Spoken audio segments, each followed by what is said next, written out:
સરસ્વતીને વંદન કરી વ્યાસજીએ શ્રી ભાગવતની શરૂઆત કરી છે. પ્રથમ 6 પ્રશ્ન કરાણા અને 6 પ્રશ્નના જવાબની અંદર ભાગવત આપ્યું. 6 પ્રશ્ન કરાણા કે દેવનો જન્મ ભગવાન કયા પ્રયોજનથી આવે છે, ભગવાનના આવવાનું કારણ શું, કયા કયા અવતારમાં ભગવાને કઈ કઈ લીલા કરેલી, આ તમામ પ્રશ્નોના જવાબમાં શ્રીમદ ભાગવત છે. સુત પુરાણી કહે છે સોનક આદિક ઋષિઓને સૌથી પ્રથમ 24 અવતારની કથા કહી છે. ભગવાનના 24 અવતાર થયા. એ 24 અવતાર, આમ 24 નો આંકડો આમે આપણા માટે સારો છે. આપણા ઘડિયાળના જે કલાકો છે ને એ 24 છે. 24 છે ને ભગવાનના 24 અવતાર, તો કલાક 24 છે. એનો મતલબ એ છે કે દરેક કલાકે ભગવાનનું સ્મરણ કરવું જોઈએ. 1 કલાક 1 ભગવાન, 24 કલાક 24 ભગવાન, 24 કલાક 24 ભગવાન, 24 અવતાર, દરેક અવતાર 1 કલાક. બીજું 24 નો આંકડો આમે બહુ પવિત્ર છે આપણા માટે. આપણા ઘડિયાળના કલાકો 24 છે, ભગવાનના અવતારો 24 છે. પરમાત્મા શબ્દ લખી પરમાત્મા, એ ગણિતમાં કદાચ એને કન્વર્ટ કરીએ તો એનો પણ સરવાળો 24 થાય. દત્તાત્રેયના ગુરુ છે એ પણ 24, દત્તાત્રેયના 24 ગુરુ છે. સોનાના જે દાગીના પહેરીને એના કેરેટ 24 કેરેટ, 24 કેરેટના સોના. ગાયત્રી જે મંત્ર છે એના અક્ષરોની સંખ્યા પણ 24 છે. અક્ષર 24 પરમ પુનીતા, ઇનમે બસે શાસ્ત્ર શ્રુતિ ગીતા. ગાયત્રીના એ અક્ષરો છે 24 છે. ભગવાને ગીતાજી 2 જણા પાસે ગાઈ છે, એક અર્જુન પાસે અને એકાદશ સ્કંદની અંદર ભાગવતમાં ઉદ્ધવ પાસે. અને ઉદ્ધવ પાસે જે ગીતાજી ગાઈને એના અધ્યાય પણ 24 છે. વાલ્મીકીજીએ રામાયણ લખીને એના પણ જે કઈ શ્લોકોની સંખ્યા છે એમાંય 24,024 નો આંકડો છે. આપણા શરીરમાં જે તત્વો છે એ 24 છે. 5 જ્ઞાનેન્દ્રિય, 5 કર્મેન્દ્રિય, 5 જ્ઞાનેન્દ્રિય, 5 કર્મેન્દ્રિય, 5 તન્માત્રા, 5 તત્વ, 3 અહંકાર, 1 મન, આમ 24. ભગવાન 24 વખત આ પૃથ્વી પર આવ્યા એવું નથી. હા, એવું નથી કે 24 વખત અવતાર 24 થયા છે, પણ ભગવાન તો વારે વારે પૃથ્વીએ આવે ને આવે જ છે.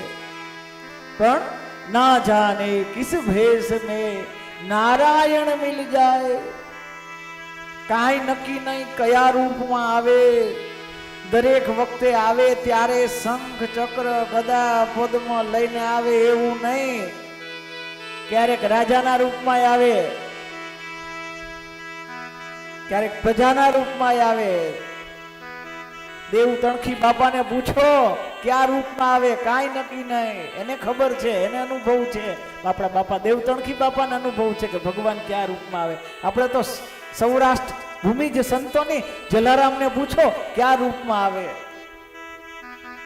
ના જાને કિસ ભેષ મેં નારાયણ મિલ જાય.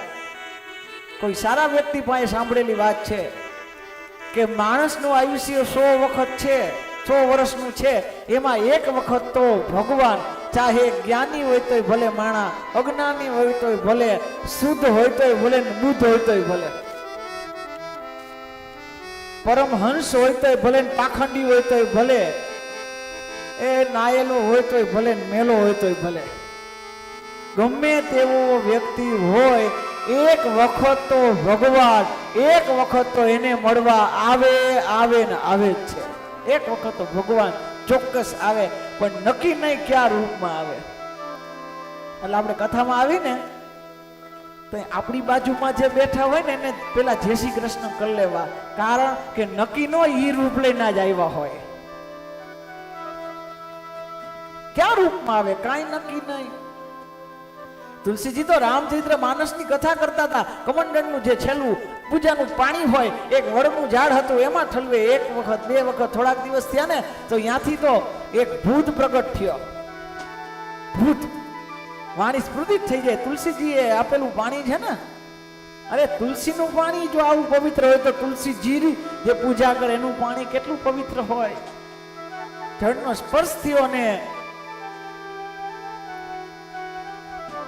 ભૂત બોલ્યો છે કે તમારા પ્રતાપે મને આજે મુક્તિ મળી છે, તમે માંગો એ આપો. તુલસીજીએ દાંત કાઢતા કીધું, ભૂતથી મારે શું કામ હોય, પણ તું આવ્યો છો ને મારાથી રાજી થયો હોય તો મારે રામના દર્શન કરવા છે. એટલે તુલસીજીએ જરાક રામના દર્શનની માંગણી કરીને એટલે ભૂતે જવાબ આપ્યો કે જીવન પર્યંત કોઈ દી રામનું નામ જ નથી લીધું એટલે તો ભૂત થયો છો. રામના દર્શન તો પછીની વાત, પણ રામનું નામે નથી લીધું એટલે ભૂત થયો છો. તો કાંઈ વાંધો ન આપી શકતો, મેં કાંઈ બહુ પરાણે માંગ્યું નથી. તો ભૂતે એટલું કીધું કે બીજું તો તમને કાંઈ ન કહી શકું, પણ એટલું કહું, તમે જ્યારે કથા કરો છો ને તો છેલ્લી ખુરશીએ જે વડીલ બેઠા છે ને એ બીજું કોઈ નથી, સાક્ષાત હનુમાનજી મહારાજ આવી અને બેહી જાય છે. અને આ તુલસીજીના હાથમાંથી કમંડળ છૂટ્યું, નાકમાંથી પાણી, હનુમાનજીના પગ પકડી લીધા. તો કંઈક ભૂત પણ હનુમાનજી અપાવી શકે.